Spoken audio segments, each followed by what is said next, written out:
Good morning all. നമ്മളിന്ന് 4ാമത്തെ മൊഡ്യൂളിലേക്ക് കടക്കുകയാണ് EVSലെ. ഇപ്പോൾ ഈ മൊഡ്യൂളിൽ നമുക്ക് മെയിനായിട്ട് പറയാനുള്ളത് Hazard, disaster and it's mitigation measures എന്നുള്ളതാണ്. എന്താണ് ഹസാർഡ്, എന്താണ് ഡിസാസ്റ്റർ, അതേപോലെ അത് ലഘൂകരിക്കാനുള്ള കാര്യങ്ങൾ എങ്ങനെയൊക്കെയാണ് ചെയ്യുക എന്നുള്ള കാര്യങ്ങളാണ് നമുക്ക് ചർച്ച ചെയ്യാനുള്ളത്. അപ്പോൾ ഹസാർഡ്, ഡിസാസ്റ്റർ എന്നൊക്കെ ഉള്ളത് നമ്മൾ കോമണായിട്ട് കേൾക്കുന്ന വാക്കുകളാണ്, നമ്മൾ കോമണായിട്ട് യൂസ് ചെയ്യുന്ന വാക്കുകളാണ്. അപ്പോൾ എന്താണ് നമ്മൾ ഡിഫറൻസ്, എന്താണ് അതിൽ പറയുന്നത്, എന്തെല്ലാം ടൈപ്പുകളാണ് നമുക്ക് ഡിസ്കസ് ചെയ്യാനുള്ളത്, അതുപോലെ മിറ്റിഗേഷൻ മെഷേഴ്സായിട്ട് നമ്മൾ സ്വീകരിക്കുന്ന കാര്യങ്ങൾ എന്തൊക്കെയാണ് എന്നുള്ള കാര്യങ്ങൾ കുറേ നമുക്ക് അറിയുന്നുണ്ടാവും. കാരണം നമ്മൾ കുറേ ടൈപ്പ് ഓഫ് ഡിസാസ്റ്റേഴ്സ് ഫേസ് ചെയ്തവരാണ്.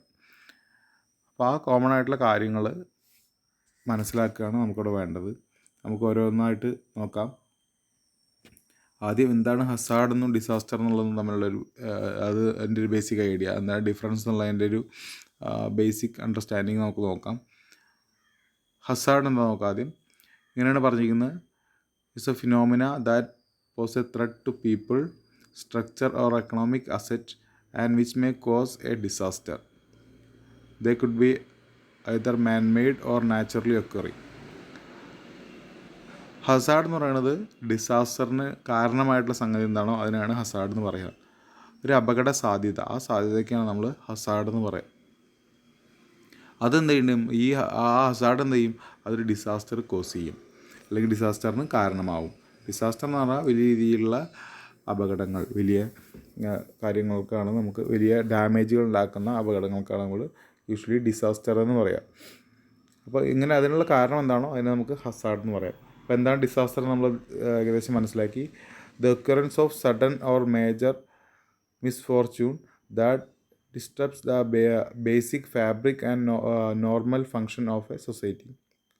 അതായത് പെട്ടെന്നുണ്ടാകുന്ന ഒരു മിസ്ഫോർച്യൂൺ, ഒരു അപകടം, അതെന്ത് ചെയ്യും, അത് നമ്മളൊരു സ്വാഭാവിക ജീവിതത്തെ ബാധിക്കും. അത് ആളുകളുടെ ചിലപ്പോൾ ജീവിതം നഷ്ടപ്പെടാനുള്ള കാരണമാവും, ബാക്കിയുള്ള ഇഞ്ചുറീസിന് കാരണമാവും. അങ്ങനെ നമ്മളെ ഒരു സോഷ്യൽ ലൈഫിനെ ബാധിക്കുന്ന പെട്ടെന്നുണ്ടാവുന്ന ഒരു ഭാഗ്യക്കേട് നമുക്ക് പറയാവുന്ന ഒരു സംഗതിയാണ് നമുക്കെന്ത് പറയാം, ഡിസാസ്റ്റർ എന്ന് പറയാൻ പറ്റുക. It is an event or series of events which give rise to casualties or damage or loss of property, infrastructure, essential service etcetera. അതായത് നമ്മളെ എല്ലാത്തിനെയും അത് ബാധിക്കും. അത് കാഷ്വാലിറ്റീസ് ഉണ്ടാക്കും, അപകടങ്ങളുണ്ടാക്കും, ആളുകൾ മരിച്ചു പോകാൻ കാരണമാവും. പിന്നെ നമ്മുടെ പ്രോപ്പർട്ടി അല്ലെങ്കിൽ ഇൻഫ്രാസ്ട്രക്ചർ, ബിൽഡിങ്ങുകൾ, കാര്യങ്ങളൊക്കെ പൊട്ടിപ്പോകാൻ കാരണം നമുക്ക് പറയാം. നമ്മൾ ഒരു ഡിസാസ്റ്റർ, ഫ്ലഡ് തന്നെ നമ്മൾ എടുക്കാം. എപ്പോഴും നമ്മൾ കാണുന്ന ഡിസാസ്റ്റർ ഫ്ലഡ്, അല്ലെ, ഫ്ലഡ് ഉണ്ടാകുമ്പോൾ എന്തൊക്കെ ഉണ്ടാകും നമുക്കറിയാം. ആളുകൾ മരിച്ചു പോകുന്നുണ്ട്, അല്ലെ, അതൊരു ബിൽഡിങ്ങും പൊട്ടിപ്പോകുന്നുണ്ട്, ആ കാര്യങ്ങൾ നമുക്കറിയാം. അതിൽ എസെൻഷ്യൽ സർവീസിനെയൊക്കെ ഡാമേജ് ചെയ്യും. നമ്മളെ കമ്മ്യൂണിക്കേഷൻ ഫെസിലിറ്റി എല്ലാം ബ്ലോക്ക് ആവും, അല്ലെ, അങ്ങനെയുള്ള സർവീസുകൾ, നമ്മൾ ഇറിഗേഷൻ, അതേമാതിരി പ്യുവർ വാട്ടർ നമുക്ക് കിട്ടാതെയാവും. അങ്ങനെയുള്ള കാര്യങ്ങളൊക്കെ നമുക്കറിയാവുന്നതാണ്. അപ്പോൾ അങ്ങനെയുള്ള എല്ലാത്തിനെയും ബാധിക്കുന്ന ഒരു ഇവൻറ്റിനെ നമുക്ക് ഡിസാസ്റ്റർ എന്ന് പറയാൻ പറ്റുക. അത് നമുക്ക് കൂടുതൽ ഡീറ്റെയിൽ ആയിട്ട് എന്താണ് ഡിസാസ്റ്റർ, ഹസാർഡ് എന്നുള്ളതിലേക്ക് കടക്കാം. അത് നമുക്ക് എന്താണ് ഡിസാസ്റ്റർ എന്നുള്ളത് ഒന്ന് ഡീറ്റെയിൽ ചെയ്യാം. നമ്മൾ പറഞ്ഞു ഹസാർഡിൻ്റെ കാര്യം പറഞ്ഞപ്പോൾ അത് നാച്ചുറൽ ആവാം അല്ലെങ്കിൽ മാൻ മെയ്ഡ് ആവാം. അതേപോലെ തന്നെ ഡിസാസ്റ്ററും നമുക്ക് എന്ത് ചെയ്യാം, ഹസാർഡ് എന്ന് പറയുന്നത് കോസ് ഓഫ് ഡിസാസ്റ്റർ ആണ്, അല്ലേ. അപ്പോൾ ഡിസാസ്റ്ററിൽ നമുക്ക് എന്ത് ചെയ്യാം, അങ്ങനെ മനസ്സിലാക്കാൻ പറ്റും. ഡിസാസ്റ്റർ ഇതർ നാച്ചുറൽ, അതിലേക്ക് പറഞ്ഞ നാച്ചുറൽ പറയുന്നത് heavy rain, flood, cyclone, Storm, land slide, അല്ലേ, വലിയ ചുഴലിക്കാറ്റ്, വെള്ളപ്പൊക്കം, അതായത് മണ്ണൊലിപ്പ്, എർത്ത് വോൾക്കാനിക് എറപ്ഷൻ, അങ്ങനെയുള്ള കാര്യങ്ങളൊക്കെയാണ് പറയുന്നത്. അതേപോലെ മാൻ മെയ്ഡും ആവാം, വാർ, അല്ലേ, പിന്നെ forest fire, industrial accidents, explosion, nuclear explosion, വലിയ ന്യൂക്ലിയർ ബോംബുകൾ ഇടുന്നത്, അങ്ങനെയുള്ള കാര്യങ്ങളൊക്കെ എന്താണ് വലിയ ഡിസാസ്റ്ററാണ് ഉണ്ടാക്കുക. അല്ലെങ്കിൽ വലിയ രീതിക്കുള്ള കാഷ്വാലിറ്റീസ് ഉണ്ടാക്കും, നമ്മളെ പ്രോപ്പർട്ടീസ് നശിച്ചു പോകും, അങ്ങനെയുള്ള കാര്യങ്ങളൊക്കെ ഉണ്ടാവും, അല്ലേ. അപ്പോൾ അതൊക്കെയാണ് ഡിസാസ്റ്ററായിട്ട് നമുക്ക് പറയാൻ പറ്റുക. പിന്നെ നമ്മൾ ഇന്ത്യയുടെ കാലം നോക്കുമ്പോൾ ഇൻഡിപെൻഡൻസിന് മുമ്പുണ്ടായ റിവോൾട്ട്സ്, അങ്ങനത്തെ കാര്യങ്ങൾ, അതേമാതിരി ഡ്രോട്ട്, ഫാമിൻ, അതായത് ഭക്ഷണക്ഷാമം, അങ്ങനെയുള്ള കാര്യങ്ങളൊക്കെയാണ് എന്ത് ചെയ്ത് മെയിനായിട്ട് ഇന്ത്യയിൽ ബിഗ്ഗസ്റ്റ് കില്ലേഴ്സായിട്ടുണ്ടായിട്ടുള്ളത്. അതായത് കുറേ ആളുകൾ മരിച്ചു പോകാനും അല്ലെങ്കിൽ നമ്മളെ എക്കണോമീനെ ബാധിക്കാനൊക്കെ കാരണമായിട്ടുള്ള മെയിൻ സംഭവങ്ങളായിട്ടുണ്ടായിട്ടുള്ളത്. പിന്നീട് എന്ത് ചെയ്തു, നമ്മൾ ഇറിഗേഷൻ ഡെവലപ്മെൻറ്റും ഫുഡ് സെക്യൂരിറ്റി മെഷേഴ്സൊക്കെ എടുത്തപ്പോൾ അതിൽ ആ സിറ്റുവേഷനിൽ മാറ്റങ്ങൾ സംഭവിച്ചു. പിന്നെ മെയിനായിട്ട് നമ്മുടെ പ്രശ്നങ്ങൾ നോക്കുകയാണെങ്കിൽ ഫ്ലഡ്, സൈക്ലോൺസ്, ചുഴലിക്കാറ്റ്, വരൾച്ച, ലാൻഡ് സ്ലൈഡ്, എർത്ത് കേക്സ്, ഇതൊക്കെയാണ് നമ്മൾ മെയിനായിട്ട് നമ്മൾ റിപ്പീറ്റഡ്ലി ആയിട്ട് നമുക്ക് ഇടയ്ക്കിടയ്ക്ക് ഉണ്ടാകുന്ന ഡിസാസ്റ്റേഴ്സായിട്ട് നമ്മുടെ കൺട്രിയിൽ സംഭവിക്കുന്ന കാര്യങ്ങൾ. ഓക്കെ, അപ്പോൾ ഇതിൽ പലതും നമ്മൾ ഫേസ് ചെയ്തുള്ളതാണ്. അതിൻ്റെ എഫക്ട്സ് എന്തൊക്കെയാണെന്നുള്ളതും നമ്മൾ മനസ്സിലാക്കിയിട്ടുണ്ട്. അപ്പോൾ നമുക്ക് ആദ്യം ഡിസാസ്റ്റേഴ്സിനെ കുറിച്ച് പറയുമ്പോൾ ഇപ്പോൾ നമ്മൾ പറഞ്ഞ കാര്യങ്ങൾ തന്നെയാണ് ഇനിയും പറയാനുള്ളത്. അതായത് ക്ലാസിഫിക്കേഷൻ ഓഫ് ഡിസാസ്റ്റർ. നമ്മൾ ഏകദേശം എന്താണെന്നുള്ള കാര്യം നമ്മളിപ്പോൾ തന്നെ മനസ്സിലാക്കിയിട്ട് അത് തന്നെയാണ് പറയുന്നത്. ഇപ്പോൾ ഡിഫറെൻറ്റ് ടൈപ്പിൽ ഡിസാസ്റ്റേഴ്സിൻ്റെ ക്ലാസിഫിക്കേഷൻ അല്ലെങ്കിൽ ഡിസാസ്റ്റേഴ്സിനെ കുറിച്ച് എക്സ്പ്ലെയിൻ ചെയ്യണമെങ്കിൽ നമുക്ക് എളുപ്പത്തിലുള്ള അല്ലെങ്കിൽ പെർഫെക്റ്റ് ആയിട്ടുള്ള ക്ലാസിഫിക്കേഷൻ എന്ന് പറയുന്നത് natural disaster and man made disaster എന്നുള്ളത് തന്നെയാണ്. എന്താണ് നമ്മളിപ്പോൾ പറഞ്ഞു ഏകദേശം എന്തൊക്കെയാണ് നാച്ചുറലും മാൻ മെയ്ഡ് എന്നുള്ളത് നമ്മൾ ഏകദേശം നമ്മൾ മനസ്സിലാക്കിയപ്പോൾ അതിൻ്റെ ഡീറ്റെയിൽ ആയിട്ട് എന്തൊക്കെയാണെന്നുള്ളത് നമുക്ക് നോക്കാം. ഇപ്പോൾ നാച്ചുറൽ ഡിസാസ്റ്റേഴ്സ് എന്ന് പറഞ്ഞാൽ എന്തായിരിക്കും? നാച്ചുറൽ ഡിസാസ്റ്റർ എന്ന് പറഞ്ഞാൽ പ്രകൃതിയിൽ തന്നെ ഉണ്ടാകുന്ന, അല്ലേ, നമ്മളായിട്ട് ഓരോ കാര്യങ്ങൾ ചെയ്യാതെ അതിൽ മേ ബി അതിൽ എന്താണ് ഹ്യൂമൻസിൻ്റെ ഒരു ഇൻവോൾവ്മെൻറ്റ് ചിലപ്പോൾ അതിലുണ്ടാവാം. എങ്കിലും നാച്ചുറൽ ഒക്കിറങ്ങിയുള്ള കാര്യങ്ങളാണ് നാച്ചുറൽ ഡിസാസ്റ്റേഴ്സിൽ പറയുന്നത്. അപ്പോൾ അതിൽ തന്നെ നമുക്ക് സബ് ക്ലാസിഫിക്കേഷനായിട്ട് പറയാവുന്നത് natural phenomenon beneath earth surface. Earth സർഫസിൻ്റെ അടിയിൽ ഉണ്ടാകുന്ന ഫിനോമിനൻസ് കൊണ്ട് ഉണ്ടാകുന്ന ഡിസാസ്റ്റേഴ്സ് നമ്മൾ പറയുകയാണെങ്കിൽ മെയിനായിട്ട് പറയാനുള്ളത് എർത്ത് ക്വേക്കും അതായത് വോൾക്കാനിക് എറപ്ഷനാണ്, അല്ലേ, ഭൂമികുലുക്കം. ഭൂമിയുടെ അടിയിലുള്ള പാളികൾ തെന്നി നീങ്ങുന്നതുകൊണ്ടാണ് മെയിനായിട്ട് ഭൂമികുലുക്കം ഉണ്ടാവുക നമുക്കറിയാം. അതായത് വോൾക്കാനിക് എറപ്ഷൻ, അതായത് അഗ്നിപർവ്വത സ്ഫോടനങ്ങൾ. അപ്പോൾ അതൊക്കെയാണ് നമുക്ക് ബിനീത്ത് ദ എർത്ത് സർഫസ് ഉള്ള നാച്ചുറൽ ഡിസാസ്റ്റേഴ്സായിട്ട് പറയാൻ പറ്റുക. അപ്പോൾ എർത്ത് ക്വേക്കിൻ്റെ എഫക്റ്റൊക്കെ നമ്മളെ രാജ്യത്ത് തന്നെ നമ്മളെ പ്രദേശങ്ങളിലൊക്കെ പലപ്പോഴും കാണുന്നതാണ്. വോൾക്കാനിക് എറപ്ഷൻ്റെ കാര്യങ്ങൾ വലിയ രീതിയിലുള്ള ഒരു ഏരിയ മൊത്തം നശിച്ചു പോകുന്നതാണ് ലാവ പുറത്തേക്ക് വരുമ്പോൾ, അല്ലേ.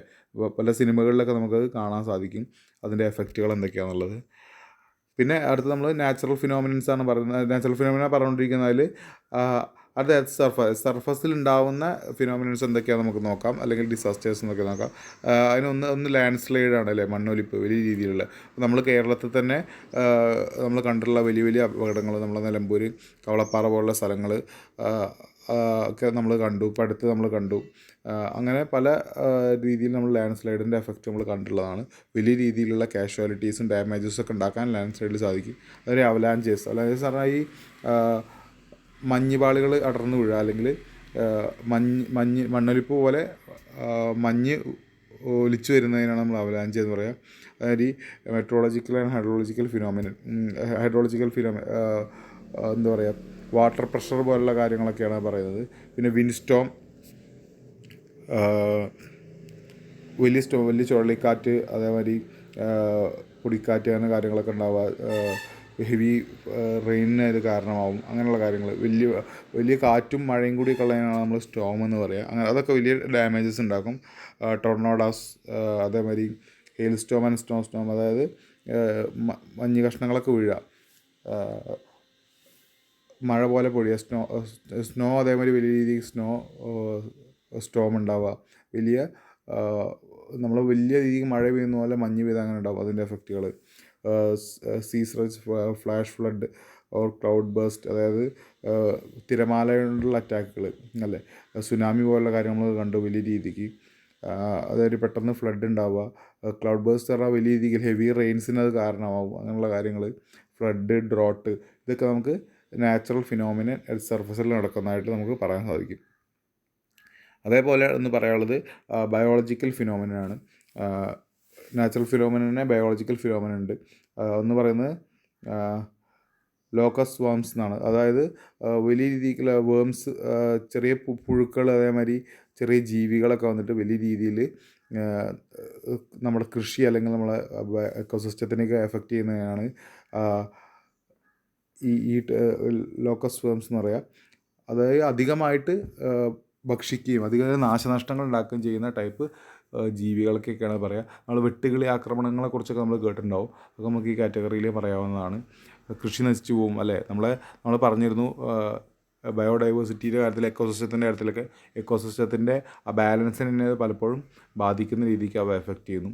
അതേപോലെ ഇമ്പോർട്ടൻ്റ് ആയിട്ട് മറ്റൊന്ന് എപ്പിഡമിക്സ് ഓഫ് ഡിസീസസ്, അതായത് എപ്പിഡമിക് ഡിസീസസ് എന്ന് പറഞ്ഞാൽ പെട്ടെന്ന് സ്പ്രെഡ് ആവുന്ന തരത്തിലുള്ള ഡിസീസ് അല്ലേ. നമ്മളിപ്പോൾ അതിലൂടെയാണ് കടന്നു പോയിക്കൊണ്ടിരിക്കുന്നത്. കൊറോണയുടെ എഫക്റ്റ് നമ്മളിപ്പം കണ്ടുകൊണ്ടിരിക്കുകയാണ്. അപ്പോൾ ഒരു എപ്പിഡമിക്കാണ്, അതായത് പെട്ടെന്ന് സ്പ്രെഡ് ആവുന്ന, പെട്ടെന്ന് രാജ്യത്തും മറ്റു രാജ്യങ്ങളിലേക്കൊക്കെ പെട്ടെന്ന് സ്പ്രെഡ് ആവുന്ന രീതിക്കുള്ള ഡിസീസാണ് എപ്പിഡമിക്. പാൻഡമിക് എന്നൊക്കെ പറഞ്ഞ കുറേ ടേമുകൾ നമ്മൾ ഇതായിട്ട് ബന്ധപ്പെട്ട് കേട്ടിട്ടുണ്ടാവും. പാൻഡമിക് എന്ന് പറഞ്ഞാൽ നമ്മൾ ഓരോ വൻകരകളിൽ നിന്ന് വൻകരയിലേക്കൊക്കെ പെട്ടെന്ന് സ്പ്രെഡ് ആവുക, ഫാസ്റ്റ്ലി സ്പ്രെഡിങ് തന്നെയാണ് അതുകൊണ്ട് ഉദ്ദേശിക്കുന്നത്. അപ്പോൾ ഇങ്ങനെയുള്ള എപ്പിഡമിക് ഡിസീസസ് എന്ത് ചെയ്യും, നമ്മളെ എല്ലാ തരത്തിലുള്ള കാര്യങ്ങളെയും ബാധിക്കും. ഇത് ചിലപ്പോൾ നമ്മുടെ സ്ട്രക്ചറുകളൊക്കെ നശിപ്പിച്ച് പോകാനുള്ള കാര്യങ്ങളുണ്ടാവില്ല, പക്ഷേ അതിൻ്റെയൊക്കെ ഫങ്ഷൻ നിൽക്കും അല്ലേ. നമ്മുടെ എന്താ പറയുക, ഫിനാൻഷ്യൽ ബാക്ക്ഗ്രൗണ്ടിൽ ബുദ്ധിമുട്ടുകൾ ഉണ്ടാക്കും അല്ലേ.